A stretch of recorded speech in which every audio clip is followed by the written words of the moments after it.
మొదటిగా మీ అందరికీ మన ప్రభు అయిన యేసుక్రీస్తు నామంలో 77th రిపబ్లిక్ డే శుభాకాంక్షలు. ఈ రోజున మనము మన యొక్క దేశ నాయకులు లేకపోతే మన దేశం కోసం కృషి చేసి తమ ప్రాణాలు సైతము లెక్క చేయకుండా మన దేశ సంరక్షణ కోసం పోరాడి గెలిచి ఆ యొక్క బ్రిటిష్ వాళ్ళ దగ్గర నుంచి మన దేశాన్ని కాపాడుకున్న రోజుగా, లేకపోతే మనకి ఒక రిపబ్లిక్ డే, మనకి గణతంత్ర దినంగా మనం ఈరోజు పరిగణిస్తున్నాం.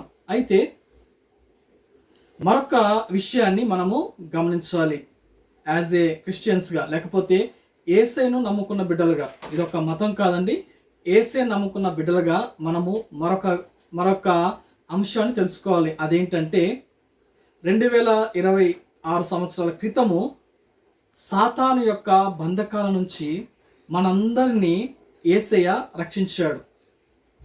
యేసయ్య రక్షించి మనకు కూడా ఒక పరలోకపు రాజ్యాన్ని, ఒక దేశాన్ని, పరలోకపు దేశాన్ని మన కోసము ఉంచాడు. ఆ దేశ పౌరులుగా మనం అవ్వాలంటే యాజ్ ఎ ఇండియన్ సిటిజన్స్గా మనందరం ఉంటున్నాం. అదేవిధంగా పరలోకపు సిటిజన్స్ లేకపోతే పరలోకపు పౌరులుగా మనము తయారవ్వాలంటే యేసుక్రీస్తు యొక్క రక్తంలో మనం కడగబడాలి. ఈ లోకం అనేది శాశ్వతము కాదు, అయితే పరలోక రాజ్యం అనేది నిత్య శాశ్వతము. కాబట్టి ఆ యొక్క పరలోకపు సిటిజన్షిప్ లేకపోతే పౌరసత్వం మనం పొందాలి అంటే ఏం చేయాలి?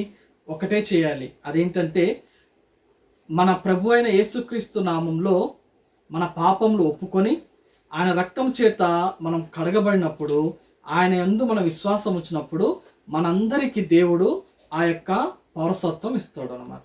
కాబట్టి మనందరము ఈ లోకపు దృష్ట్యా మనము ఇండియన్సే, కానీ మన యొక్క గోల్ లేకపోతే మన యొక్క ఆకాంక్ష కావచ్చు, మన యొక్క ఎదురుచూపు ఎలా ఉండాలి అంటే పరలోకపు రాజ్యం వైపు మనం చూస్తూ పైన వాటిని ఎదుగుతూ మనము ముందుకు సాగిపోవాలి.